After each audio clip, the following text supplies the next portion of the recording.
आज हम रामविलास पासवान जी के बारे में डिस्कस करने वाले हैं क्योंकि इनका कल रात को निधन हो गया है और ये हमारे मोदी सरकार में कैबिनेट मिनिस्टर रहे हैं और इनके बारे में कई सारी ऐसी चीज़ें हैं जो हम नहीं जानते हैं जिसके बारे में हमें जानना चाहिए। ठीक है, तो हम आज इनके बारे में ही डिस्कस करने वाले हैं। तो चलिए स्टार्ट करते हैं। देखो, इनका जन्म हुआ था 5 जुलाई 1946 को। तो मैं एक और बात आपको बता दूं, हमारे अभी जितने भी कैबिनेट मिनिस्टर्स हैं उनमें से रामविलास पासवान जी एक ऐसे हैं जिनका जन्म आज़ादी से पहले हुआ था। ठीक है, अब आगे बढ़ते हैं। इनका जन्म कहाँ पर हुआ था? बिहार के खगड़िया ज़िले में इनका जन्म हुआ था। इनके माता पिता का नाम क्या है? पिता का नाम है जामुन पासवान और सिया देवी था इनकी माता का नाम। अब देखो, इनके एजुकेशन के बारे में बात करते हैं। इन्होंने बैचलर ऑफ लॉ पढ़ाई की थी, यानी कि LLB किया था इन्होंने। उसके बाद इन्होंने मास्टर ऑफ आर्ट्स भी किया था, जो कि इन्होंने खगड़िया और पटना यूनिवर्सिटी से अपनी पढ़ाई की थी। इसके बाद एक बहुत इंटरेस्टिंग बात है जो शायद ही आप लोगों को पता हो, ये बिहार पुलिस में DSP भी बने थे 1969 में। ठीक है, अब हम इनका पॉलिटिकल करियर देखेंगे।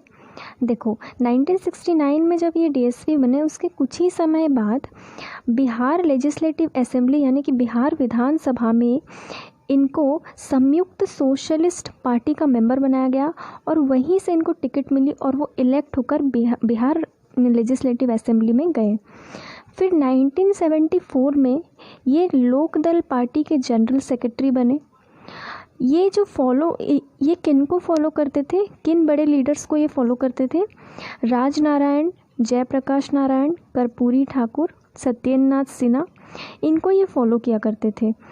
अच्छा, इन्होंने जो है जनता पार्टी भी ज्वाइन की थी बाद में, जो कि किसकी पार्टी थी? लोक बंधु राजनारायण जी की पार्टी थी।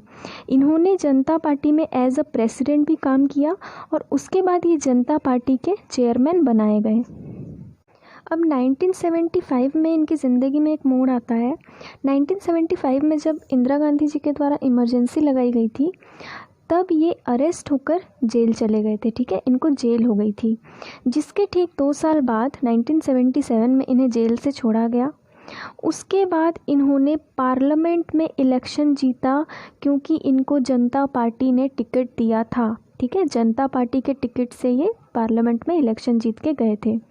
इन्होंने वर्ल्ड रिकॉर्ड बनाया था क्योंकि हाईएस्ट मार्जिन से ये इलेक्शन जीत कर गए थे।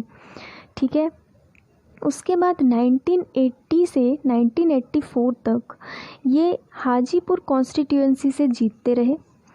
उसके बाद 1989 में ये फिर से री इलेक्ट हुए और union minister of labour and welfare इनको बनाया गया। फिर ये 1996 में यूनियन रेलवे मिनिस्टर बने।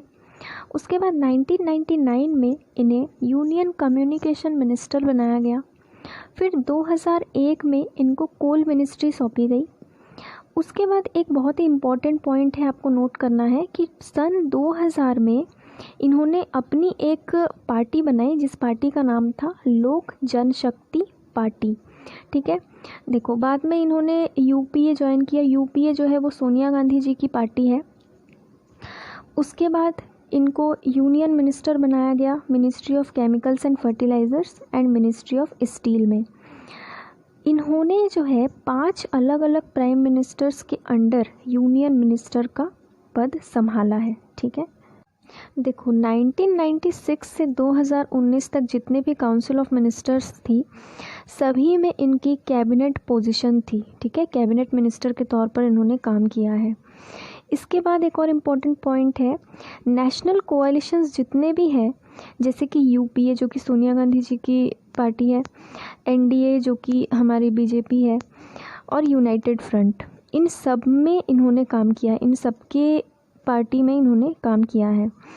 2014 में इनको मिनिस्ट्री ऑफ कंज्यूमर अफेयर्स का चार्ज दिया गया था। Ministry of consumer affairs, food and public distribution, ये मिनिस्ट्री इनको सौंपी गई थी, जो कि जब 2019 में जो मोदी जी की गवर्नमेंट फिर से आई उसमें भी इनको इसी पद पर कंटिन्यू रखा गया था। देखो, इन्होंने 1983 में दलित सेना का गठन किया था।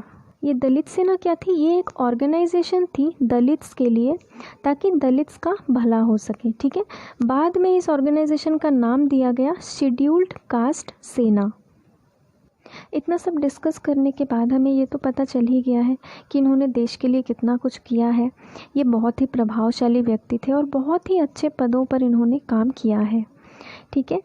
और 8 अक्टूबर को पासवान जी की बहुत समय से बीमार होने के कारण मृत्यु हो गई है।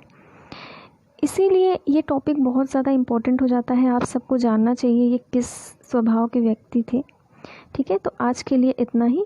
Thank you.